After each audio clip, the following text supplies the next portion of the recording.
Bismillahirrahmanirrahim. Assalamualaikum warahmatullahi wabarakatuh. Alhamdulillahi rabbil alamin. Wassalatu wassalamu ala asyrafil anbiya'i wal mursalin wa ala alihi wa sahbihi ajma'in. Ashhadu an la ilaha illallah wahdahu la syarika lah wa ashhadu anna Muhammadan abduhu wa rasuluh allazi la nabiyya ba'dah. Allahumma fassalli wa sallim ala hadzal nabiyil karim. Allahumma salli ala sayyidina Muhammadin wa ala alihi wa sahbihi ajma'in. Qala Allah Ta'ala fil Qur'anil Karim, A'udzu billahi minasy syaithanir rajim. Bismillahirrahmanirrahim. Wa ma yastawil ahya'u walal amwat. Innallaha yusmi'u man yasha'. Wa ma anta bimusmi'im man fil qubur. Surah Fatir ayat 22. Allah Subhanahu wa ta'ala tidaklah mempersamakan yang hidup dengan yang mati. Sesungguhnya Allah mampu memperdengarkan suara kepada orang yang Allah kehendaki. Sedangkan engkau Muhammad tidak mampu memperdengarkan suara terhadap orang yang engkau kehendaki, yakni orang yang berada di dalam kubur.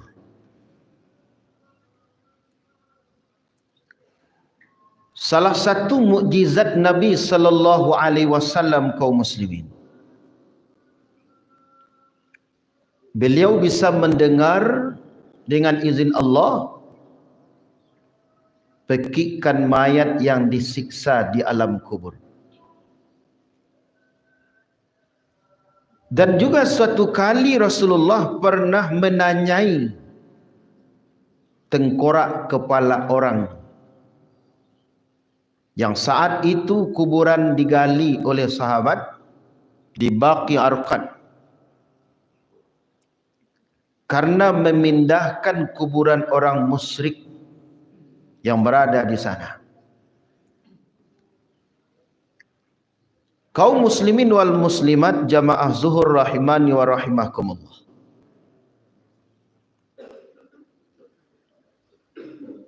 Bahwa Rasulullah sallallahu alaihi wasallam diriwayatkan oleh Abi Sa'id Al-Khudri radhiyallahu anhu, ketika sahabat memindahkan kuburan orang musyrik di Baqi', kerana Nabi katakan tidaklah sepatutnya kuburan orang mukmin satu hamparan dengan kuburan orang kafir. Harus berbatas. Tidak boleh berdekatan.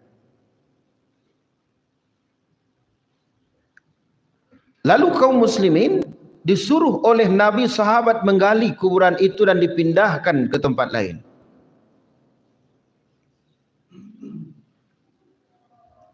Setelah tengkorak kepala orang musyrik itu dinaikkan oleh sahabat, Rasulullah menanya. Ada dua pertanyaan yang disampaikan oleh Nabi.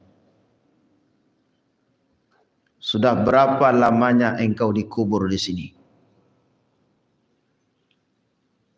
Yang kedua kata Nabi, apa yang belum hilang dari ragamu?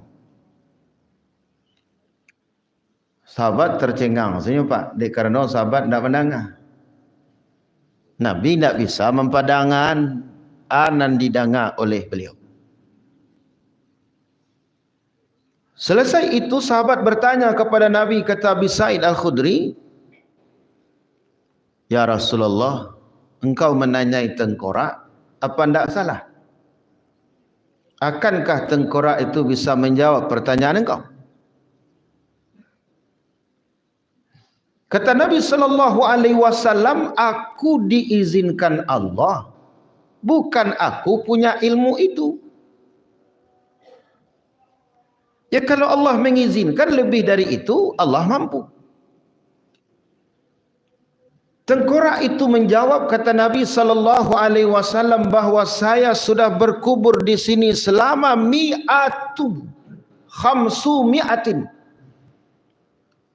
khamsu mi'ati sanatin, 500 tahun katanya.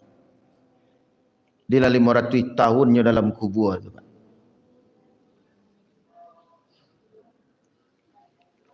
Lalu yang tak pernah hilang dari raganya, jangankan hilang, berkurang pun tidak, rasanya sakaratul maut. 500 tahun terkubur, Pak. Rasa sakit sakaratul maut masih terasa oleh tengkorak itu. Nauzubillah min zalik kaum muslimin. Surah Al-Kahf ayat yang ke-19, Allah Subhanahu wa taala katakan, "Wa ja'at sakratul mauti bil haqqi dzalik ma kunta minhu tahid." Dan datanglah sakratul maut dengan sebenar-benar datang. Itulah yang kamu selalu lari darinya, kata Allah. Ternyata kita semua takkan bisa lari kalau dia sudah datang. Lalu Nabi SAW melalui Saddad bin Aus radhiyallahu an, kata Nabi SAW, "Al-mautu afta'u hauli fid dunya wal akhirah. Alal mu'mini wa huwa asyaddu min nasril manasir wa qardim bil makarih wa ghalli fil qudri walau annal maita nusira fa akhbara ahlad dunya bil mauti mantafa'u bi aisin wala ladzu bi naumi." Kematian adalah sesuatu yang mengerikan, kata Nabi, yang paling dahsyat di dunia dan akhirat bagi orang-orang yang beriman. Orang beriman saja mengerikan sakratul maut, Pak. Apalagi orang tak beriman. Kematian itu lebih menyakitkan dari goresan gergaji, kata Nabi. Sayatan gunting, panasnya air mendidih. Seandainya ada mayat yang dibangkitkan lalu dia menceritakan kepada penduduk dunia tentang sakratul maut, kata Nabi, niscaya manusia yang hidup takkan enak hidupnya, takkan nyenyak tidurnya, kata Rasulullah sallallahu alaihi wasallam. Kaum muslimin jamaah zuhur rahimani wa rahimakumullah. Kecik sahabat, Pak, sadonyo umat engkau marasul itu ya Rasul. Kecik Nabi, iyo kalau engkau tidak menghindari 5 dosa. Umat Nabi Muhammad marasulnya, Pak, kalau tidak bebas kita dari 5 dosa. Mana 5 dosa yang membuat orang dirasakan sakratul maut yang begitu dahsyat oleh Allah? Pertama, kata Nabi, kalau engkau mempersekutukan Allah dengan sesuatu. Anak Nabi wadukun gua, Pak, rasa di lebih daripada rasa digergaji lehernya nanti. Nah, suku hobi batanuang. Itu tengkorak orang musyrik Buktinya ditanyai oleh Rasulullah. Lah 500 tahun tabanam dalam tanah, Pak. Sakratul maut masih belum hilang katanya. Yang kedua kata Nabi sallallahu alaihi wasallam, at-tarkus salah. Orang yang meninggalkan salat. Kalau salat konan ditinggal kaum muslimin, sajak sakratul maut itulah kena azab tu, Pak. Sampai masuk ke alam kubur. Di alam kubur pun tersiksa. Di padang mahsyar pun diazab. Di neraka pun, ma salakakum fis saqar? Qalu lam nakum minal musallin. Kenapa kalian masuk ke dalam neraka syakar? Mereka menjawab, kami dahulu di dunia orang yang tak salat. Nauzubillah min zalik.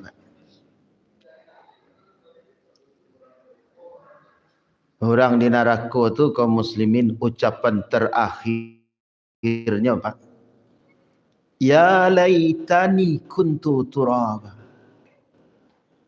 Sekiranya dulu Tuhan aku tak jadi manusia. Tentu tak mendaliko ceritanya dah. Bahkan tak jadi tanah tu kami dulu. Baik tu rintihan orang di neraka. Apa buktinya bahwa orang yang durhaka kepada orang tua? Yang ketiga adalah orang yang durhaka kepada orang tua, kata Nabi, diberi oleh Allah beban sakratul maut yang tak terhingga. Jadi dosa yang ketiga, uququl walidain, durhaka kepada ibu bapa. Seorang sahabat Nabi, Alqamah Al-Maqdisi, menghadapi sakratul mautnya kaum muslimin sehari semalam, Pak. Nafas turun-turun naik di tenggorokan. Disampaikan kepada Rasulullah sallallahu alaihi wasallam oleh sahabat. Kemudian Nabi datang ke rumahnya Alqamah. Tanya Nabi kami ni, lihat dua orang gaibnya lagi. Apa jamandinya ada nak si Alqamah? Bapa beliau sudah meninggal ya Rasul. Ibu beliau masih ada. Cuman sudah 3 bulan ini ibu beliau tak mau datang kemari lagi. Ya Nabi, apa kesalahan? 3 bulan yang lalu,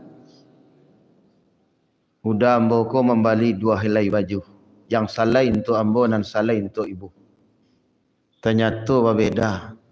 Nantu ambo gak maha gak alui kainnya. Nantu orang gaib gak kasar. Ibu hati mak beliau tersinggung beliau. Kata Nabi, hai Ali, datang ke rumah ibu Alqamah. Suruh datang ibunya menjenguk si Alqamah yang sekarat ini. Ijapui dia lipa. Kecil ibu Alqamah, mulun ketibo senalai. Ibu hati yang mulun hilang. Kecil Nabi, katuan ke ibu Alqamah, kalau beliau tidak datang, sahabat akan saya suruh mencari kayu bakar dan terpaksa jasad dari Alqamah saya bakar. Jadi tampaknya, Pak, lah sampai ke telinga ibu Alqamah kata Rasulullah itu. Berderai air mata ibu tua itu. Mendengar anaknya akan dibakar oleh Rasulullah. Maka bergegaslah ibu Alqamah mendatangi anaknya. Di situlah, Pak, sayang ibu bapa kepada anak sepanjang jalan. Sayang anak kepada ibu bapa sepanjang penggalan. Penggalan ke, Pak? Pengguna orang untuk menjuluk sesuatu. Tapi kalau tidak sampai penggalan, dicampaan orang. Itulah pitua orang Minang. Sampai di rumah Alqamah, ibu Alqamah mengambil tangan anaknya. Wahai anakku sayang, saya maafkan kesalahanmu. Berangkatlah menemui Rabbmu. Berangkatlah Alqamah untuk menemui Allah Subhanahu wa taala dengan selamat. Yang keempat, kaum muslimin, hindari oleh kalian, kata Nabi sallallahu alaihi wasallam, berencana untuk tidak melunasi hutang. Jangan berencana kalian kalau berhutang untuk tidak akan membayar, kata Nabi. Sakaratul maut, orang yang enggan membayar hutang dirasakan berat oleh Allah Subhanahu wa taala. Kadang-kadang dia awak kan ada dulu istilah, Pak. Hutang galih bayar juga galih. Ndak nyagi ada dok sama galih, Pak, ajanya ndak kadem bayar hutang ada. Nang sawananya ndak dok sama nang kerugi awak nang bayar azab, Pak. Dan hutang tetap hutang, ndak ada kait sangkut pautnya dengan gih galih ndak jagih galih. Nah, kaum muslimin, terakhir kata Nabi, hindarilah oleh engkau ghibah wan namimah. Gunjang gujira, asuang pitanah, adu domba. Orang yang seperti itu, maka beban sakratul maut akan dirasakan oleh Allah kepadanya. Mudah-mudahan kaum muslimin terhindarlah kita hendaknya dari 5 dosa ini. Andaikan terjadi, cepat-cepatlah menyelesaikan sebelum ajal datang. Mudah-mudahan kita selamat. Fa'tabiru ya ulil albab. Assalamualaikum warahmatullahi wabarakatuh.